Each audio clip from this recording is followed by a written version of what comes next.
Hello, నేను మీ శేషరావు. భారతదేశాన్ని ఆర్థికంగా పటిష్టంగా ఉంచాలన్నా, లేదు భారత ఆర్థిక వ్యవస్థ పెరగాలన్నా బంగారం దిగుమతులను తగ్గించుకోవాలి. దానికి మార్గాలను అన్వేషిస్తూ ఉన్నారు ప్రధానమంత్రి నరేంద్ర మోడీ గారు, కేంద్ర ప్రభుత్వం.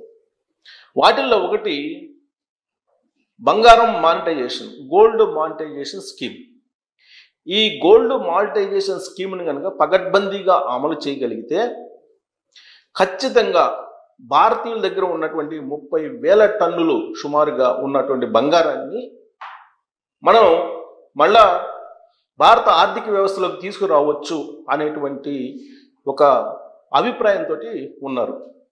అందుకే 2015లో వచ్చినటువంటి గోల్డ్ మానిటైజేషన్ స్కీము వర్కౌట్ కాలేదు ఇప్పటి వరకు కూడా. ఆ కారణంగా దిగుమతులు పెరుగుతూ ఉన్నాయి. ప్రపంచవ్యాప్తంగా బంగారాన్ని ఎక్కువగా దిగుమతి చేసుకుంటున్నటువంటి దేశాల ర్యాంకుల్లో తీసుకుంటే భారతదేశం రెండో ప్లేస్లో ఉంది. అంటే అత్యధికంగా బంగారాన్ని దిగుమతి చేసుకుంటున్నట్టు దేశం ఏదైనా ఉందంటే భారతదేశం.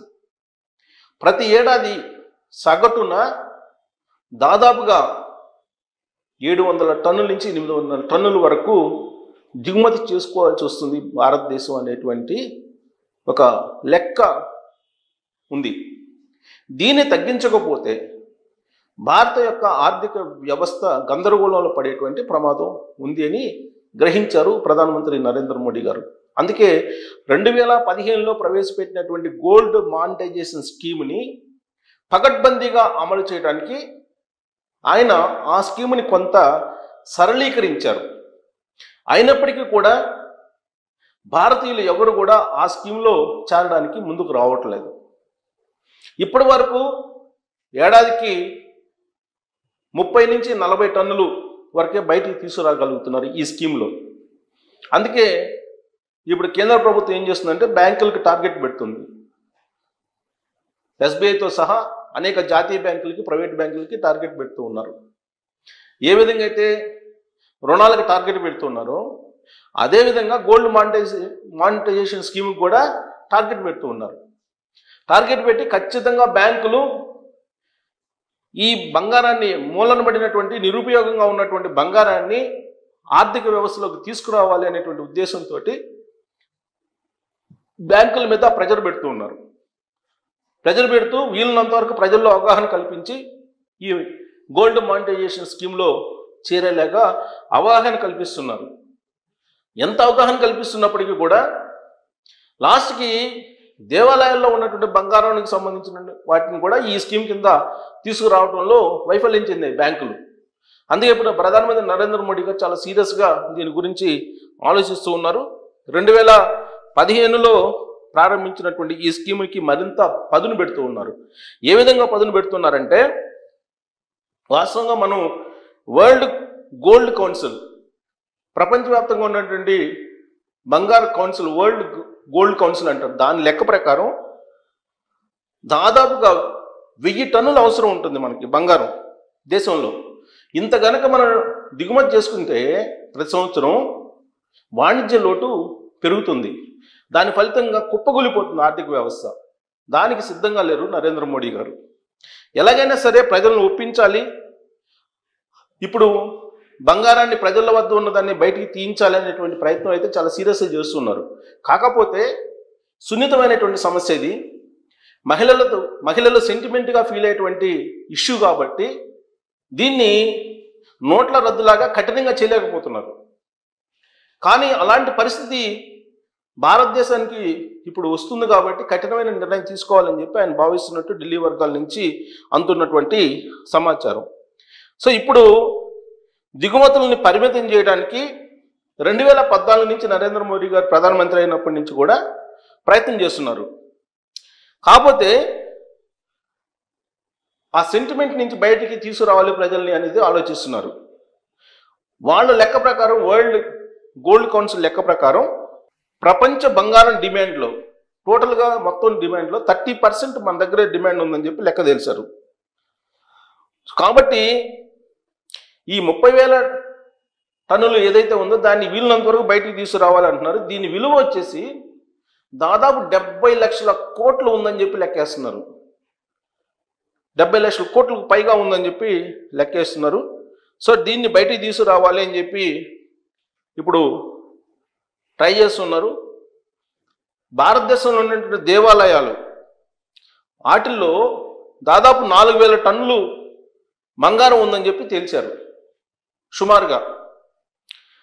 సో ఆలయ ఖజానాలతో పని లేకుండా దీన్ని తీసుకురావాలి గోల్డ్ మానిటైజేషన్ స్కీమ్కి అని చెప్పి చేస్తున్నారు. ఈ గోల్డ్ మానిటైజేషన్ స్కీమ్ ఏంటి అని అంటే గోల్డ్ కాయిన్ మరియు సావరిన్ గోల్డ్ బాండ్, ఈ 2 పథకాలు ఉన్నాయి. గోల్డ్ కాయిన్ రూపంలో లేదంటే సావరిన్ గోల్డ్ బాండ్, ఈ 2 పథకాలను ప్రవేశపెట్టింది. అలాగే ఇళ్లల్లో ఉండేటువంటి బంగారం, దేవాలయాల్లో ఉండేటువంటి బంగారాన్ని సేకరించాలని టార్గెట్ పెడితే బ్యాంకులకి, ఈ బ్యాంకులు తర్వాత ఈ ఆభరణాలు రిటైలర్స్ ఉంటారు, ఈ బిఐఎస్ సర్టిఫైడ్, వీటిని బిఐఎస్ సర్టిఫైడ్ కేంద్రాలుగా మార్చాలనేటువంటి ఒక సరళీకరణ చేశారు. అలాగే దేశంలో ఉన్న బంగారాన్ని గోల్డ్ మానిటైజేషన్ స్కీమ్ కింద తీసుకురావడానికి 2021లో దీన్ని సవరించారు. ఈ సవరించిన దాని ప్రకారం ఏంటంటే గోల్డ్ మానిటైజేషన్ స్కీమ్లో స్వల్పకాలిక డిపాజిట్లు, స్వల్పకాలిక బంగారు డిపాజిట్లు 1 నుంచి 3 సంవత్సరాలు పెట్టుకోవచ్చు. మధ్యకాలిక బంగారు డిపాజిట్లు 5 నుంచి 7 సంవత్సరాలు పెట్టుకోవచ్చు. దీర్ఘకాలిక బంగారు నిక్షేపాలు 12 నుంచి 15 సంవత్సరాల వరకు ఈ గోల్డ్ మానిటైజేషన్ స్కీమ్లో ఉండొచ్చు. ఈ స్కీమ్కి వెళ్ళినందువల్ల ఏంటి బెనిఫిట్ అంటే దాని వాల్యూ కట్టి ఆర్బీఐ నిర్దేశించినటువంటి వడ్డీ రేట్ని చెల్లిస్తారు. ప్లస్ భారత ఆర్థిక వ్యవస్థలోకి ఇది వచ్చేస్తుంది. దాని ఫలితంగా దిగుమతులు తగ్గిపోతాయి. ఇది భారత ప్రభుత్వం యొక్క లక్ష్యం. కాబట్టి దీన్ని కనుక ఆర్థిక వ్యవస్థలోకి తీసుకురాకపోతే చాలా ప్రమాదం ఉందని చెప్పి అంచనా వేస్తున్నటువంటి క్రమంలో సరళించి 5 నుంచి 7 సంవత్సరాల లోపు మరియు 12 నుంచి 15 సంవత్సరాల లోపు మధ్యస్థ, దీర్ఘకాలం వచ్చేసి డిపాజిట్లు వరుసగా 2.25% వడ్డీ, 2.50% వడ్డీకి ఇవ్వాలని చెప్పి ఆర్బీఐ నిర్ణయించింది. సో ఆ మేరకు వడ్డీని కూడా నిర్ణయించి ఈ గోల్డ్ మానిటైజేషన్ స్కీమ్ని అమలు చేయాలి అనేటువంటి ప్రయత్నం చేస్తూ ఉంది. కానీ ఇప్పుడు భారత ప్రజలు దీన్ని బయటికి తీసుకురావట్లేదు. మరి ఏం చేయాలి? యాక్చువల్గా ఇప్పుడు చట్టం కూడా ఒకటి ఉంది. ఆ చట్టం ప్రకారం ఏంటి, పెళ్ళైనటువంటి వివాహితలు 500 గ్రాములు కన్నా ఎక్కువ ఉండటానికి లేదు వాళ్ళ దగ్గర చట్టం ప్రకారం. ఇది యాజ్ పర్ ది యాక్ట్ నేను చెప్తున్నా, ఇప్పుడున్నటువంటి చట్టం. అలాగే అవివాహితుల దగ్గర అంటే పెళ్లి కానిటువంటి వాళ్ళ దగ్గర 250 గ్రాములు ఉండొచ్చు. పెళ్ళైనా పెళ్లి కాకపోయినా పురుషుల దగ్గర 100 గ్రాములు బంగారం ఉండొచ్చు. ఇది చట్టం.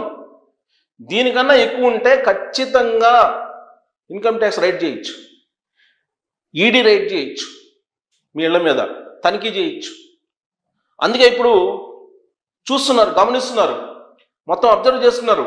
ప్రపంచంలో ఉండేటువంటి రాజకీయ పరిస్థితి ఏంటి, ఆర్థిక పరిస్థితి ఏంటి, వాణిజ్య పరిస్థితి ఏంటి, వాణిజ్య లోటు వస్తే ఏం చేయాలి.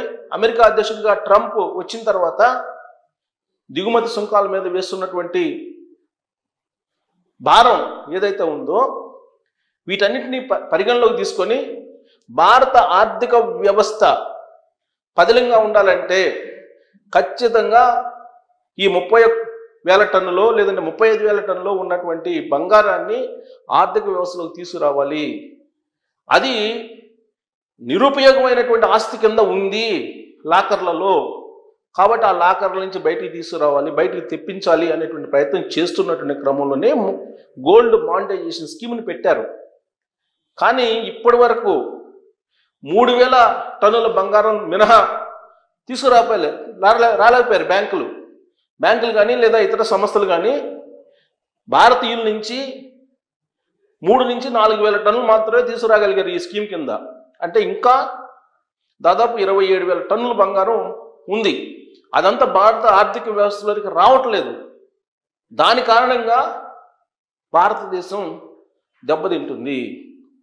ఇప్పుడు లేటెస్ట్గా కూడా 1000 టన్నుల బంగారాన్ని ప్రతి సంవత్సరం దిగుమతి చేసుకునే పరిస్థితికి వస్తున్నారు. దీనికి కారణం ఏంటంటే ఈ బంగారం దిగుమతి అవుతున్నటువంటి బంగారం కానీ లేదా స్మగ్లింగ్ రూపంలో వస్తున్నటువంటి బంగారం కానీ మొత్తం హోల్డ్ అవుతుంది. ఎక్కడ హోల్డ్ అవుతుంది అని అంటే కుబేర్ల దగ్గర, బ్లాక్ మనీ ఉన్న వాళ్ళ దగ్గర హోల్డ్ అవుతుంది. దాని అందరినీ బయటికి తీసుకురావటం అనేది నరేంద్ర మోడీ గారికి ఒక పెద్ద ఛాలెంజ్. ఇప్పుడు కనుక తీసుకురాలేకపోతే భారత ఆర్థిక వ్యవస్థ కుప్పకూలేటువంటి ప్రమాదం ఉందని చెప్పి ఆర్థికవేత్తలు చెప్తున్నారు.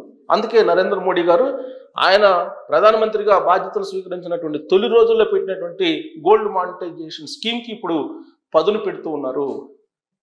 మీ లాకర్లు పగలగొట్టేటువంటి రోజులు ఎంతో దూరంలో లేవు.